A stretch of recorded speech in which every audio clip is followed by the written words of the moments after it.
বার্সেলোনার সঙ্গে মেসির চুক্তির বিখ্যাত সে ন্যাপকিন পেপারের নিলাম অবশেষে শুরু হয়েছে। লন্ডনের নিলাম হাউস বোনহামসে আয়োজিত এই নিলামে ন্যাপকিনটির দাম উঠেছে 2,20,000 পাউন্ড। এর আগে ধারণা করা হয়েছিল এর দাম 3 থেকে 5 লাখ পাউন্ড হতে পারে। নিলামটি শুরু হয়েছিল গত বুধবার এবং চলবে 17 মে পর্যন্ত। গত মার্চে হওয়ার কথা ছিল এই নিলাম, কিন্তু মালিকানা নিয়ে দ্বন্দ্বের নিলাম স্থগিত করা হয়। মূল ন্যাপকিনটি ছিল আর্জেন্টাইন ফুটবল এজেন্ট হোরাসিও গাজ্জোলির কাছে, কিন্তু নিলামের আগে আরেক এজেন্ট জোসেফ মিনগুয়েলা এর মালিকানা দাবি করেন। এদিকে নিলাম হাউস বোনহামস ফুটবল ওয়েবসাইট ESPN-কে বলেছিল ন্যাপকিন পেপার বিক্রির ক্ষেত্রে কোনো সমস্যা নেই।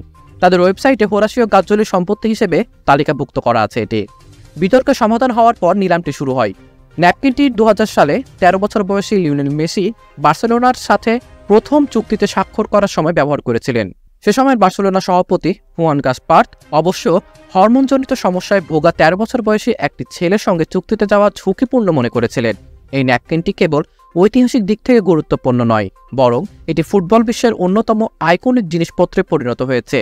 মেসি বার্সেলোনার হয়ে 17 বছর খেলেছেন এবং 778 ম্যাচে 672 গোল করেছেন। তিনি ক্লাবের সর্বকালের সেরা খেলোয়াড় হিসেবে বিবেচিত হন।